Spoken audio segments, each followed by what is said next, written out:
Section 7C, Reenlistments and Continuation. 7.10, Selective Reenlistment Program.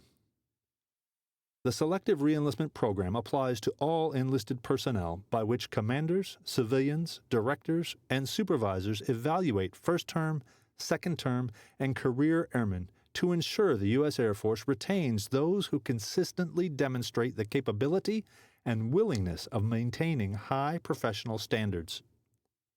First-term airmen receive selective reenlistment consideration when they are within 15 months of their expiration of term of service. Second-term and career airmen with less than 19 years of total active federal military service are considered within 13 months of the original expiration of term of service. Career airmen receive selective reenlistment consideration within 13 months of completing 20 years of total active federal military service. Career airmen who have served beyond 20 years of total active federal military service receive selective reenlistment consideration each time they are within 13 months of their original expiration of term of service. 7.11.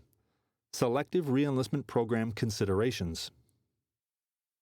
Commanders and civilian directors consider enlisted performance report ratings, unfavorable information from any substantiated source, the airman's willingness to comply with U.S. Air Force standards, and the airman's ability, or lack thereof, to meet required training and duty performance levels when determining if a member may reenlist. Supervisors should carefully evaluate the airman's duty performance and review the airman's personnel records, to include the Air Force Form 1137, Unfavorable Information File Summary, if applicable, before making a recommendation to unit commanders and civilian directors concerning the airman's career potential. Non-selectee. If an airman is not selected for reenlistment, an Air Force Form 418, Selective Reenlistment Program, SRP, Consideration Denial of Continued Service for Airmen, is completed, and the airman is informed of the decision. The commander sends the completed form to the military personnel flight after the airman signs and initials the appropriate blocks. The commander must make sure the airman understands the right to appeal the decision. The airman has up to 3 calendar days to render an appeal intent. The airman must submit the appeal to the military personnel flight within 10 calendar days of the date he or she renders the appeal intent on the form. Appeal authority. The specific appeal authority is based on an airman's total active federal military service. The appeal authority for first-term airmen and career airmen who will complete at least 20 years of total active federal military service on their current expiration of term of service, appeal Selective Reenlistment Program non-selection is the respective group commander. The appeal authority for second-term and career airmen who will complete fewer than 16 years of total active federal military service on their current expiration of term of service is the respective wing commander.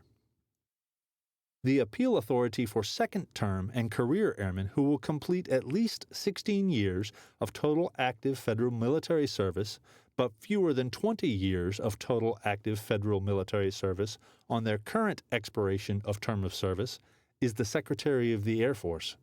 The decision of the appeal authority is final. The appeal authority's decision is documented, and the airman is advised of the outcome. Commanders may also conduct selective reenlistment consideration at any time outside the standardized window. 7.12. Non-Commissioned Officer Career Status Program. The Non-Commissioned Officer Career Status Program extends the length of reenlistments for REGAF airmen.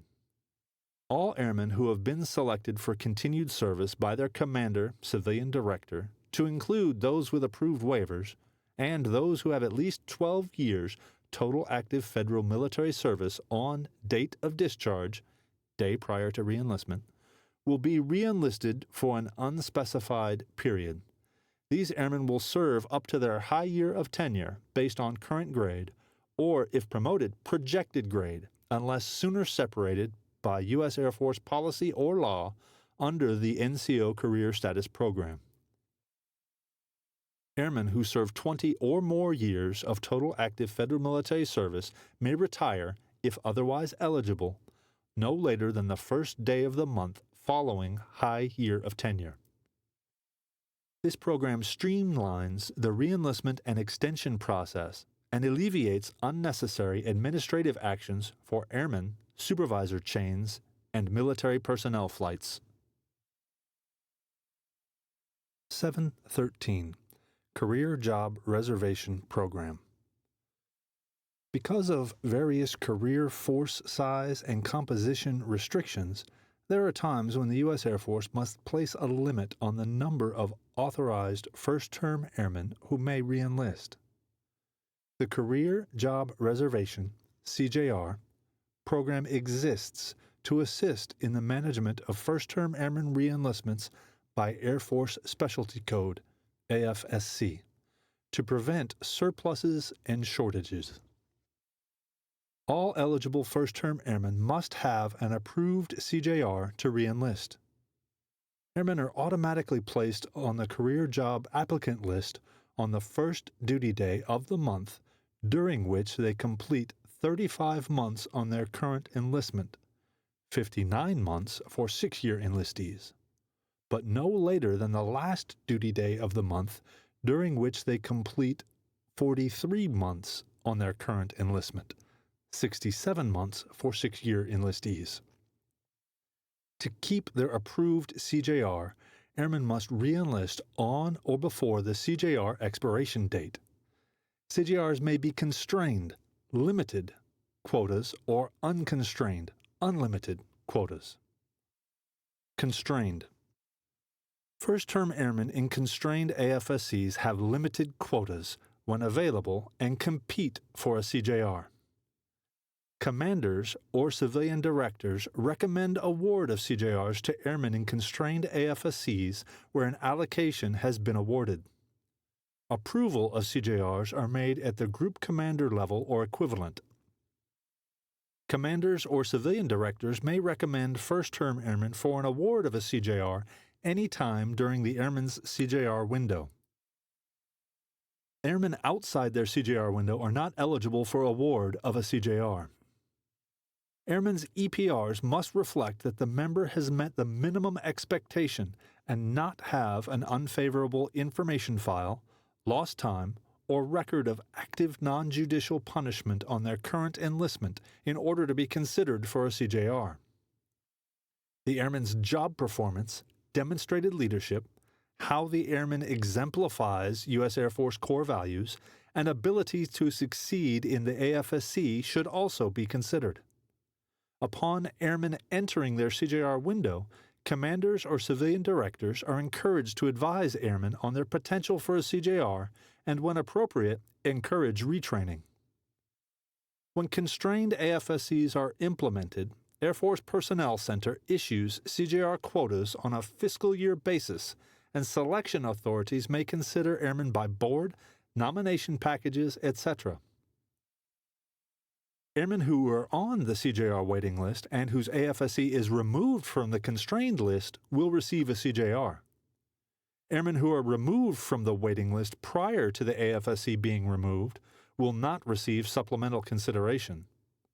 If eligible, airmen qualify for award of a CJR when an allocation exists and the airman is in their CJR eligibility window. When the group commander or equivalent approves an airman for award of a CJR, Air Force Personnel Center will verify an allocation exists and will reduce the number of remaining CJRs accordingly. Note: approved CJRs do not expire until the airman's date of separation. Unconstrained. Airmen in unconstrained AFSCs do not compete for a CJR. Airmen are automatically awarded the CJR on the first duty day of the month, during which they complete 35 months on their current enlistment, 59 months for 6-year enlistees, but no later than the last duty day of the month, during which they complete 43 months on their current enlistment, 67 months for 6-year enlistees, provided they have been selected for continued service by their commander, civilian director, under the Selective Reenlistment Program. 7.14. Enlistment Extensions.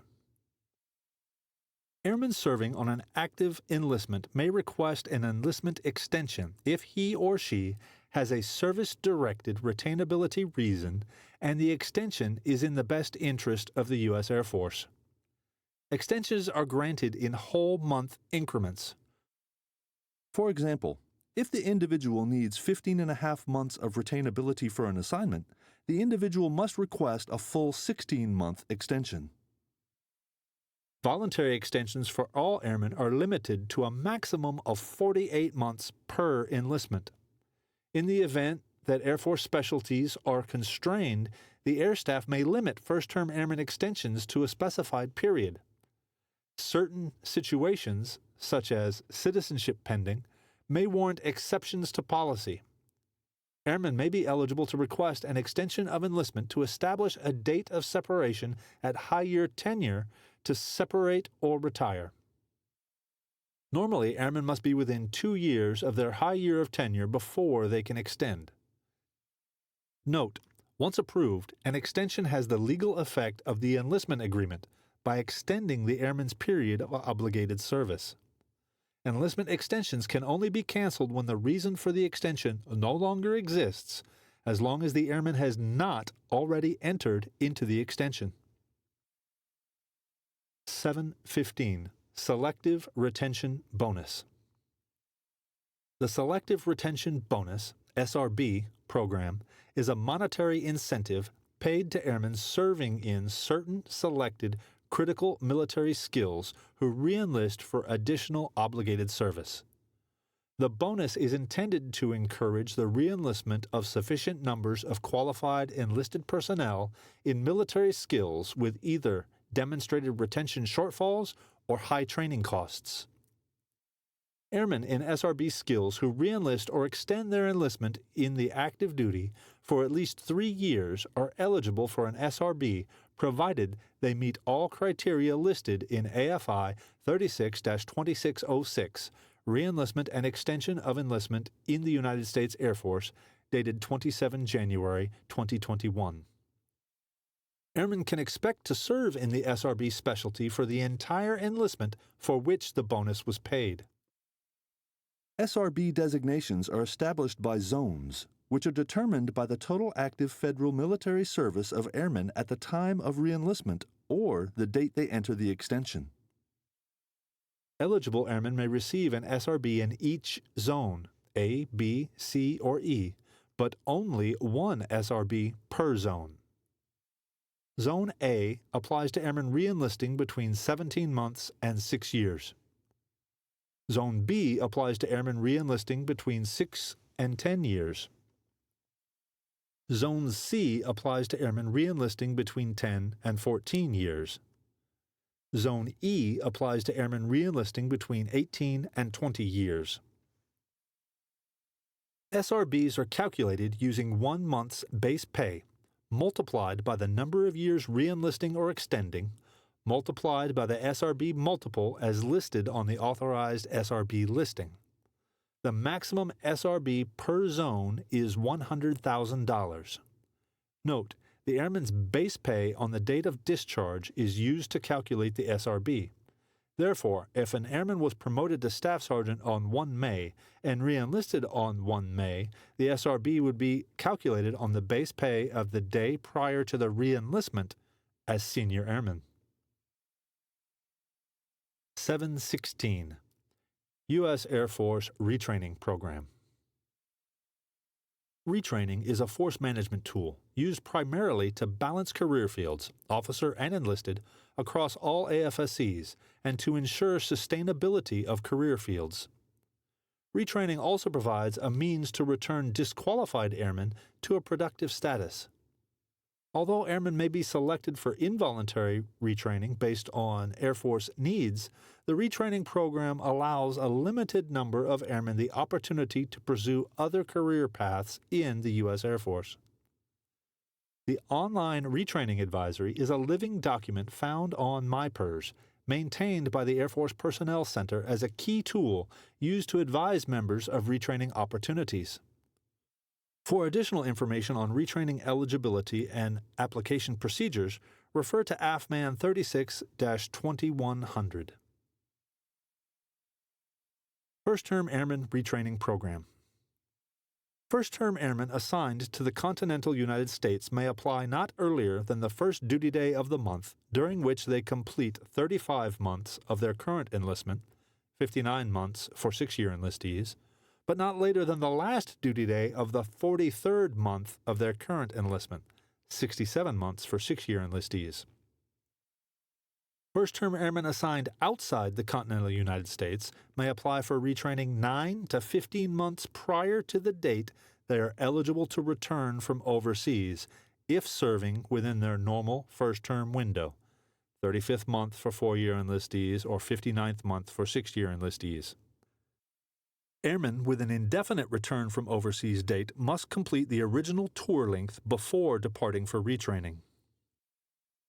On the last duty day of each month, the Air Force Personnel Center selects the most eligible airmen for retraining based on quality indicators of most recent performance report rating, current grade, projected grade, previous 2 performance report ratings, date of rank, total active federal military service date, aptitude qualification exam score, electrical, mechanical, administrative, general, Air Force Enlisted Classification Directory, Part 2, and requested AFSC preferences. Non-Commissioned Officer Retraining Program. The NCO retraining program is designed to retrain second-term and career airmen from overage U.S. Air Force specialties into shortage specialties to optimize the enlisted force and to best meet current and future mission needs. Airmen possessing a secondary or additional AFSC in a shortage skill may be returned to the shortage skill if in the best interest of the U.S. Air Force. Phases 1 and 2. The NCO retraining program consists of 2 phases. The objective of Phase 1 is to obtain volunteer applicants from identified overage AFSCs to fill requirements in shortage specialty codes.